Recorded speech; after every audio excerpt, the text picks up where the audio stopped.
প্রকৃতপক্ষে বিষয়টা আসলে আপনার জামাতা ইয়াকুবকে নিয়ে। ইয়াকুবের আমলনামা তার নিজের সঙ্গে সম্পৃক্ত, আমি উত্তরদাতা নই। না ঠিক আছে, কিন্তু ইয়াকুব তো ইস্তারকে অবজ্ঞা করে। এটা ধর্মগুরুদের কর্তব্য তার প্রশ্নের উত্তর দেওয়া। আর যদি উত্তর দিতে সক্ষম না হও তাহলে কেন আমার শরণাপন্ন হও?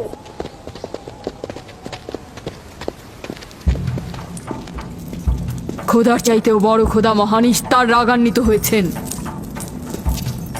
আমি দুর্ভিক্ষ দেখতে পাচ্ছি, যা ফারদানের জনগণের জন্য শুষ্ক মৌসুম আর মৃত্যুর কারণ হতে যাচ্ছে। জনাবে আলী, আমি তার আপনি একটু মধ্যে অপেক্ষা করুন, আমি শোকার্ত ধর্মগুরুকে অবস্থা খবর দেখতে দিচ্ছি। মহান ইস্তারকে সে রাগান্বিত করেছে। এই অপমান ইস্তার সহ্য করতে পারছেন না। কেউ একজন ইস্তারকে খেপিয়ে তুলেছে। যে মহান খোদাকে অপমান করেছে সে দ্রুতই শাস্তি পাবে। মহান ইস্তার তার বলি যাচ্ছেন। লাবান, কেন তোমার ভাগিনে ইয়াকুবের কুফরি বন্ধ করছো না? তোমরা তো ব্যাবিলনের জনগণের ইমানের মালিক, তার প্রশ্নের জবাব দিয়ে দাও। আমি তো গভর্নর, ধর্মগুরু নই। কিন্তু সে তোমার ভাগিনা এবং তোমার কন্যাদের স্বামী। আমি ফারদানের শান্তি আর নিরাপত্তায় নিয়োজিত, আমার ভাগিনার কার্যাবলী দেখার জন্য নয়। এই কারণেই তাকে শান্ত করতে হবে। সে ফারদানের শান্তি নষ্ট করছে। ফারদানের শান্তি ফিরিয়ে আনতে হবে, তা না হলে অতি দ্রুত ফারদানের বুকে দুর্ভিক্ষ নেমে আসবে, আর এটার দায়ভার সম্পূর্ণ ইয়াকুবের। কি করে করি বলো? ইয়াকুব এখানে ভেড়া রক্ষণাবেক্ষণের প্রধান ব্যক্তি, অর্থনৈতিক চালিকা শক্তিও বটে। আর ও কিনা হয়ে গেল এখানকার বদখদের প্রধান কারণ। হ্যাঁ, কারণ ও এখনো ইস্তারের কুফরি করেই যাচ্ছে। ইয়াকুব তো ব্যাবিলনের খোদাদের উপর ঈমান আনেনি, কিন্তু তারা তো কিছু বলেনি। ব্যাবিলনের খোদাদের প্রতি ঈমান না আনলেও তাদেরকে কখনো অবজ্ঞা করে কথা বলেনি। কিন্তু এখানে তো সে মহান ইস্তারকে অবমাননা করেই চলেছে।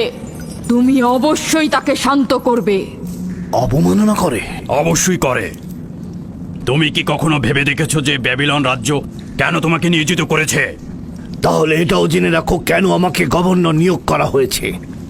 উত্তম হলো এটা জানা যে আমি ব্যাবিলন থেকে ফরমান গ্রহণ করি, না তোমাদের থেকে, না তোমাদের ইস্তার থেকে। যদি ইস্তারের মন্দিরের ধর্মগুরু বাবেল এই কথাগুলো তুলে ধরেন তবে কোনো অসুবিধা নেই তো?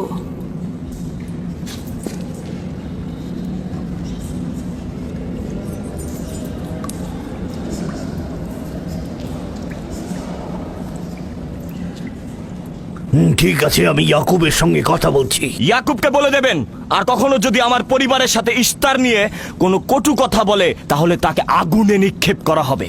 কুকুরের ছানা তার বাবা মার কাছে ঘেউ ঘেউ শেখার আগে নেকড়ের কাছে ছিন্ন ভিন্ন হয়ে যায়। তোমার নিজের জবানের হেফাজত করো। এবারের মতো ক্ষমা করে দিচ্ছি, পরের বার কিন্তু করব না।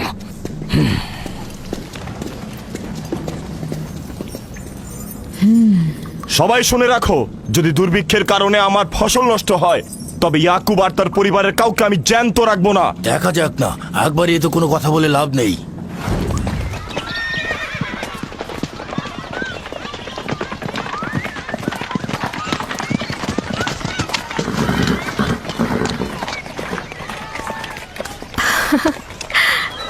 আব্বাজান এসেছেন।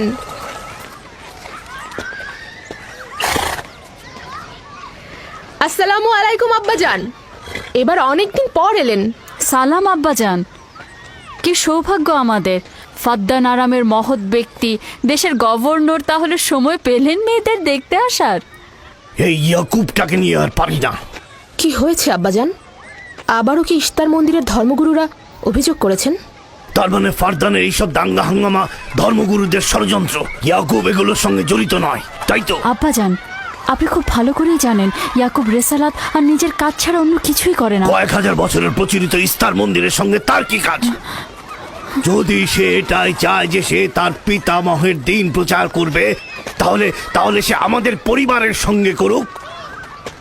কিন্তু মানুষের বিশ্বাসকে কেন অবমাননা করছে? আমার মনে হয় আব্বা আপনি ভুল করছেন। সে অবমাননা করছে না, সত্য প্রচার করছে। আব্বাজান, কিছু মনে করবেন না। ইয়াকুব আসলে এক খোদার প্রতিনিধি হয়ে তার নিয়মকানুন সম্পর্কে জনগণকে সচেতন করে তুলছেন, যেটা তার কর্তব্য বলে মনে করছেন। যেরকম আপনার কর্তব্য ফাদ্দানের জনগণের নিরাপত্তা প্রদান করা। তোমরা তার মতো কঠোর ও বেপরোয়া হয়েছ। আমি যদি চাই দায়িত্ব পালন করতে, তাহলে তোমরা মরুভূমিতে ভবঘুরে হয়ে ঘুরবে। আব্বাজান, আমি আর আমার বোন লিয়া আমাদের স্বামীর দিনে অটল আছি, তাই এক খোদার আইন বাস্তবায়নে আমরা তাকে সাহায্য করেই যাব। তোমরা সবাই দেওয়ানা হয়ে গেছো। তোমরা কেউ আমার অবস্থার কথা চিন্তা করছো না। তোমরা কি জানো, ব্যাবিলনের ধর্মগুরু যদি জানতে পারে আমার ভাগিনা ইস্তারের বিরুদ্ধে অপপ্রচার চালাচ্ছে, তাহলে আমার কি অবস্থা হবে ভাবো। আমি তখন কতটা বিপদে পড়বো। ইয়াকুবের খোদার শক্তি ওই বাবেলের মন্দিরের ইশতারের থেকে অনেক বেশি।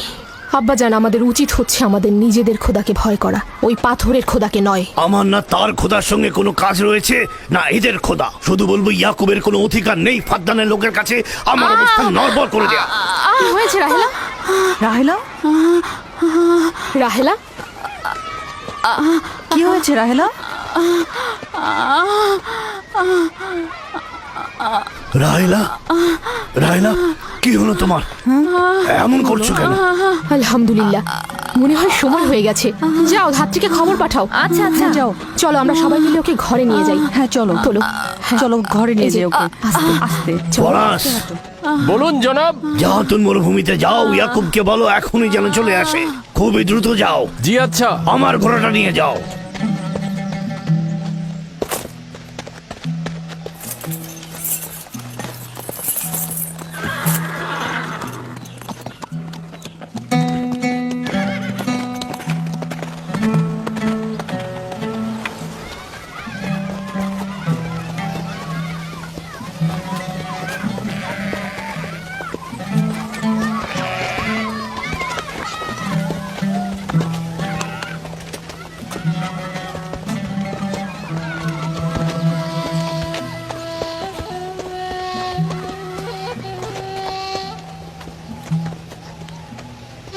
রাখালেরা চতুষ্পদী প্রাণীগুলোকে হেদায়েত করে, আর নবুয়াত ইনসানদের হেদায়েত করে থাকে।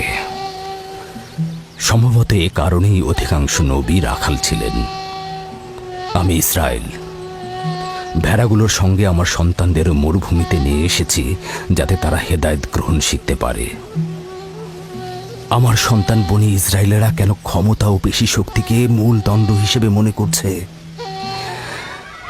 আমি তো তাদেরকে পেশি শক্তি বা জোর করে চাপিয়ে দেওয়া কোনো কিছু শিক্ষা দেইনি। তোমরা কি শুরু করলে? তোমরা কি শুরু করলে? ওঠো, ওঠো শামুন, ওঠো।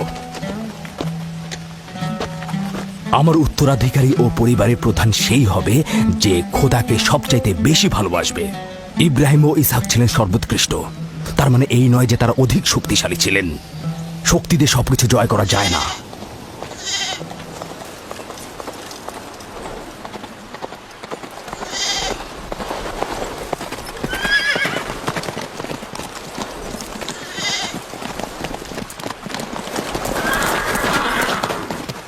কি হয়েছে ফারাস?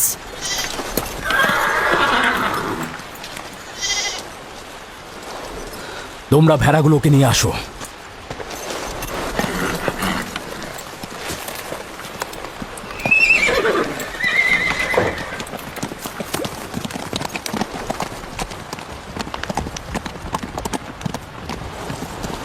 কিছু কি হয়েছে? আব্বাজান কোথায় গেলেন? কিছুই না, ভেড়াগুলোকে একত্রিত করো, আমরা ফিরে যাব।